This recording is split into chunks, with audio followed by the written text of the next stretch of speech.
Hello, and welcome to The Confident Commit, the podcast for anyone who wants to join the conversation on how to deliver software better and faster. If you're looking to build a trusted ship, tune in, let's confidently commit. I'm your host, Rob Zuber, CTO of CircleCI, and you're listening to a bonus series all about AI. Today, I'm joined by our very own VP of Product, Aakar Shroff, who's going to tell us a little bit about our own journey here at CircleCI as we've expanded into the world of AI-enabled product, as well as thinking about how we can serve the needs of other companies who are trying to build AI-enabled product. Aakar, thanks so much for joining me today. Well, thank you for having me. Excited to talk about this stuff. Yeah, you know what? So am I. I have to say, like, we're doing this little mini series and everyone's been excited. It's just a super fun time. Things are changing really fast. It's like fresh and new and just there. I don't know. There's so much going on. And so really excited to get the product perspective. I mean, we talk about software delivery overall, and often we're talking about sort of like the mechanical details, but everything is impacted from org structure to whatever. And certainly, you know, how we think about product, how we think about trying new things, experimenting, et cetera, is a big part of this. So super excited to dive right into it. So to kick things off, can you tell me just a little bit about kind of your view of how this got started at CircleCI? And we did a previous episode about the error summarizer, kind of how we started to explore the space, maybe some of the things we thought about that weren't, you know, didn't end up getting into the product or we decided not to pursue, how we narrowed in on that, and just kind of your overall perspective of opportunities enabling product with AI. Absolutely. So obviously we got intrigued last November when ChatGPT came out, and we had some internal conversations about how could we leverage this to improve the experience for our customers. And the first thing we talked about is like, where are the problem areas? Where are the things that customers are struggling with that would be really, really helpful for us to kind of use generative AI to do things.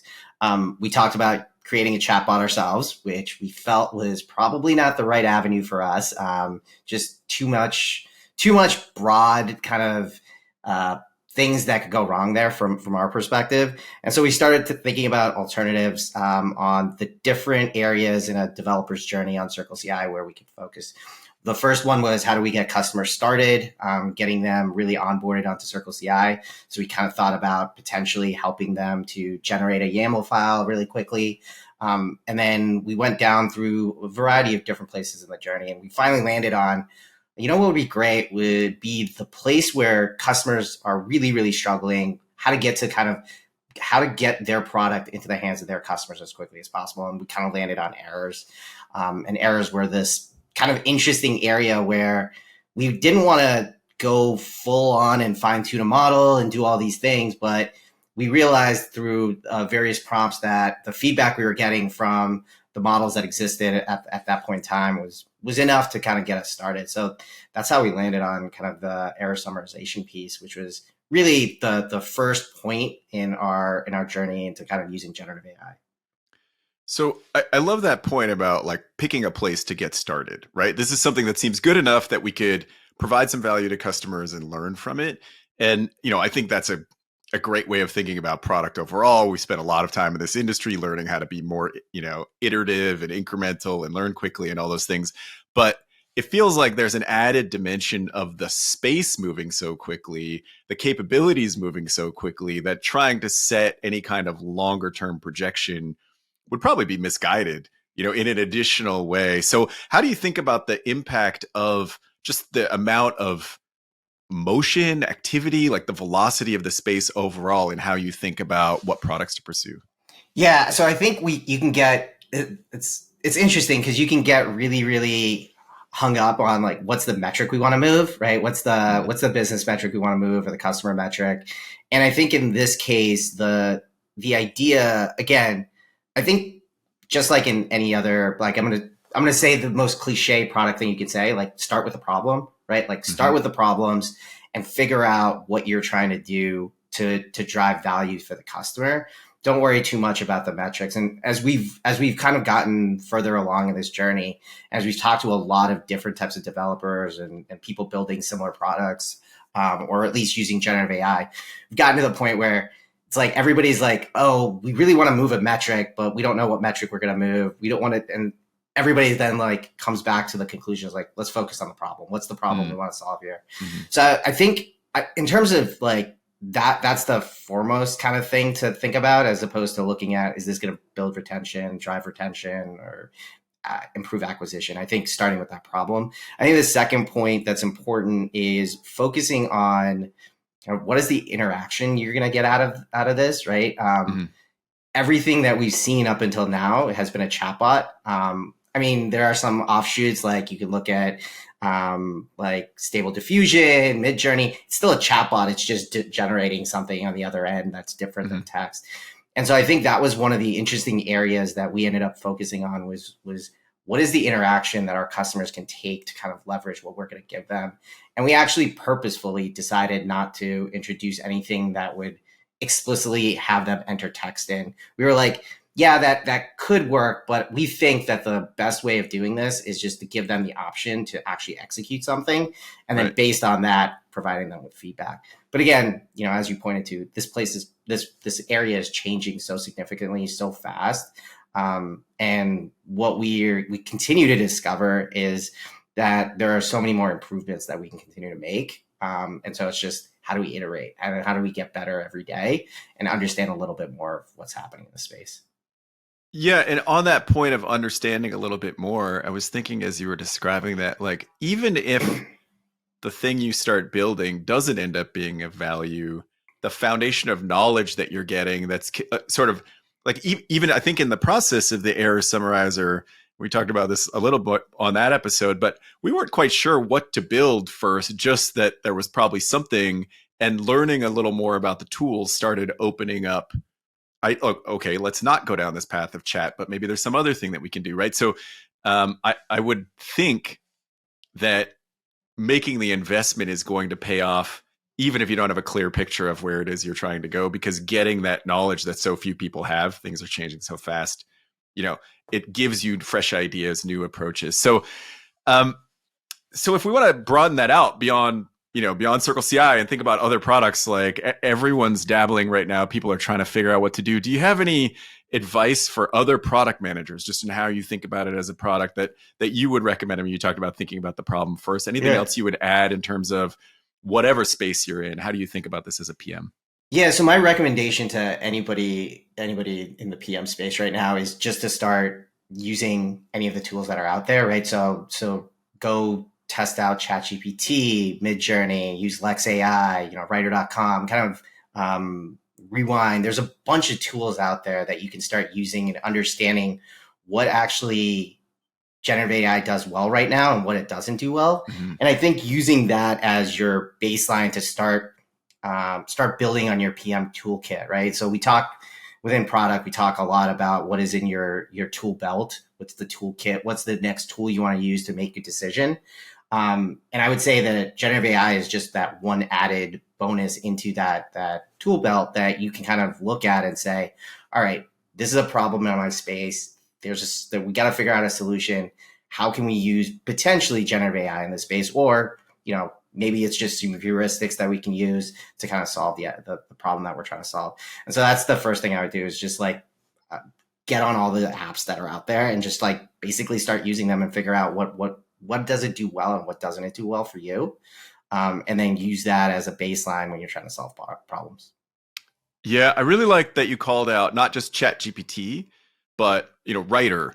I mean, pick an example of, like, there's mostly, I guess there's probably a spectrum from just like the raw tool of ChatGPT, but maybe that doesn't inspire like specific ideas. So looking at, someone's taken this and applied it in a slightly more advanced way, all the way through to like, I barely even know behind the scenes that this is using AI, but I can see a little bit that this, and I think exploring that whole spectrum probably opens up fresh ideas, new notions. Oh, wait a second, if I took something like that and put it in my product, that would be interesting, versus just having this chat interaction and saying, we don't need chat in our product, so I don't know what I would do with this. I think that full exploration is probably really worthwhile. Yeah, absolutely. I think the interesting point there is, I think right now we all just know that summarization from these tools is really, really well done. But the act of how that summarization is well done. So for example, there's a tool out there called Lex.ai, which is basically, it's almost similar to writer.com. It does auto completions. It has an internal chatbot, but it also lets you highlight stuff and actually summarize it in different set of words. So if you want to replace what you've put in there.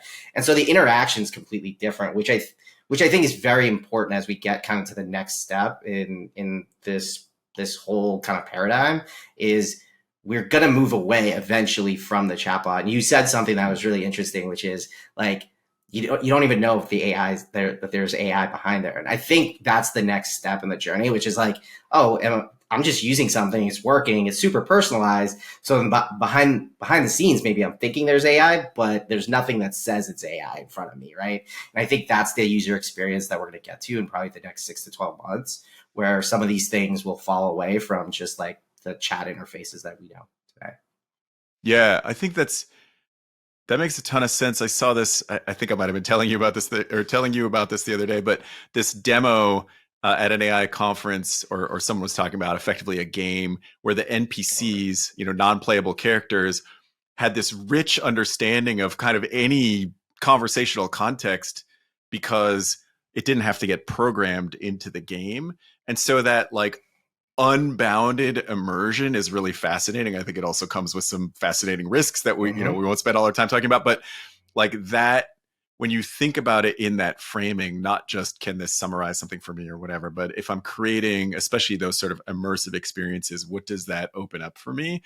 I think, we're going to continue to the imagination is going to continue to grow, and we're going to continue to see just really interesting adaptations, whether it's kind of unbounded or whether it's extremely bounded to the point where it's like, I just needed to do this thing, but I don't need to build it anymore. And that's really cool. I do think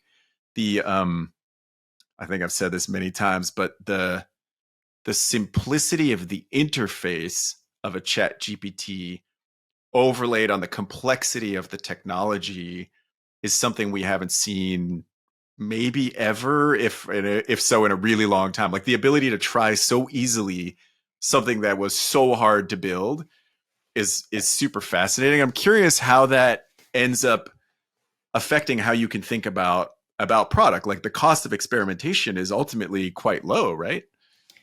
Yeah, I mean, I would say there's two pieces to experimenting with AI today inside of the product. So one is, I think there's the personal experimentation, right? So you can kind of set up your prompts the way you want them. You can kind of get the message back, and you can kind of start testing really quickly, which is a bit different than what you used to be able to do with building an application, like building software. Like it's hard to get to a prototype. Well, you're kind of at the prototype already by asking the chat system a question and getting the answer back. So I think that's really great. I think the challenge becomes when you start implementing it into an application. One of the things that we've noticed as we've started kind of learning about this and building it ourselves is, in a lot of cases, you're deploying this thing directly into production. Because the thing you want is to see the interaction with customers. You want to see how customers are using this. And you're not going to get that in a test environment. You're not going to get that in a development environment. You might get it from internal usage, but in most cases, you can only see what's going to happen when you put it out there. And so I would say that that's the interesting piece. And the fact is, you can kind of make changes really quickly. You can change the prompt, you can adjust it, you can flip things. Just for us, particularly, interestingly enough, as soon as we launched the error summarizer, I think one of our developers had the idea. It's like, oh, it's talking like it's in first person. Maybe we should make it talk like it's in third person. Mm-hmm. So we just made a change to the prompt. We did some testing, and we're like, okay, yeah, let's push it out there. So I think that's the current interesting challenge that we're noticing is like, there's not a lot of testing being done prior to it. You're kind of prototyping it within the chatbot, and then you're pushing it out and you're letting kind of the world go crazy on it. But the iterations are happening really quickly, which is great. Yeah, that's super interesting. I think we're just sort of talking with excitement about the unbounded opportunity, but having unbounded inputs is not something we're really good at as software developers, right? Like if I go back to my earliest days, it didn't take very long to put, a negative number in a web form and crash a system kind of thing, right? Right. Like we learned how to deal with that. We're like, okay, people are going to put things in that we didn't expect, but it's still a number, right? Versus a conversation that Yep. we have no idea which way it's going to go. So what are the guardrails that we want to put on that? How do we want to shape it and frame it? And that becomes, to the point of narrowing the scope, something like the error summarizer. We're not opening up the whole conversation. It's click this button and we will tell you, what we got back as feedback, and we've crafted the request sort of thing. But I do think that space of let's throw it into production and see what happens. It feels like we've rewound a lot in this industry, and now we're going to have to start bringing together all the tools that we figured out in these different spaces to really manage it. So as we move forward, like we're going to get better at productionizing and building systems to validate. Is there anything else that you see on the horizon that you're particularly excited about as things continue to develop so quickly? Well, I'm more excited to see kind of what the next step is in the journey, because I think, as you mentioned, things are moving really quickly. And so I think personally, the next set of generative AI functionality and features that I'm looking forward to is seeing the evolution in agents. How's that going to kind of go back and forth? I think the other piece, recently ChatGPT and OpenAI announced kind of ChatGPT Vision. But the interesting aspect of all of that is the fact that you can't really do something inside of Vision and then bring it somewhere else, or like you can't have a conversation with Vision that's like very particularly specific to something else that's happening in a different chat. And so I think we're going to start seeing what I would imagine is a combination of all of these interfaces, not necessarily interfaces, but these communication styles where image, voice, text all get combined into one application.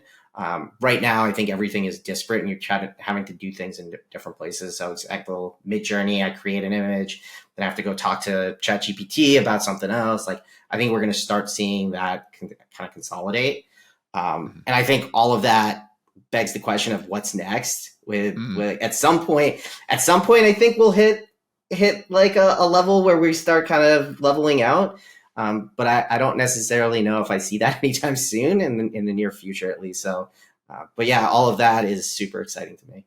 Well, it feels like that convergence of those different, media formats or whatever. Part of that is going to be at the application layer. Like I still think about the big foundation models as foundation, right? These are now fascinating pieces of technology that you can use to build an application. Like an LLM is not the end application in many cases, but I want to generate a blog post. Well, here's some writing, here's some images that we created for you that are super fun based on the content. Like you didn't even need to create a prompt. I think there's tons of opportunity in there, and those sort of more use case specific applications will be a great place to integrate together all of these things. Like I'm guessing we don't end up at a single unified prompt, out of ChatGPT, OpenAI, and like even getting to the place of, within. I think we were talking about this a little bit on the last episode, but routing within, like, oh, this kind of request can go over here, this kind of request can go over here. Like a lot of applications will make those decisions based on their specific context, which might be different than the very generic, like we've built an LLM that anyone can use to do anything, but it's not that tuned towards any of those specific problems. So, as our customers start to explore this, as CircleCI customers, what's on your mind in terms of helping them to really, both like we're talking about it, sharing what we've done, but obviously from a tooling perspective and the capabilities of our product, what are you thinking about giving to our customers so that they can do this better and faster?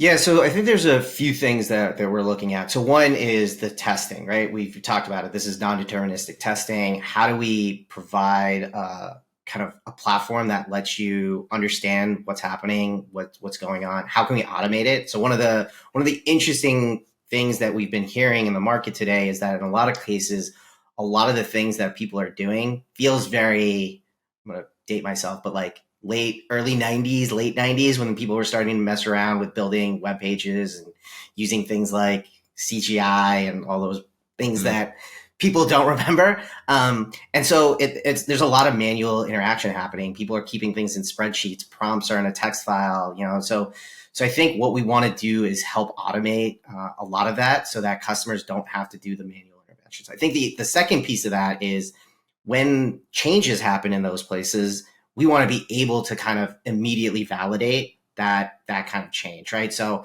one example is we talk to somebody who keeps all of their test data in a spreadsheet, and it's not the developers that are tracking that. It's actually a handful of people within the organization who continue to add what the input is and what the output should be.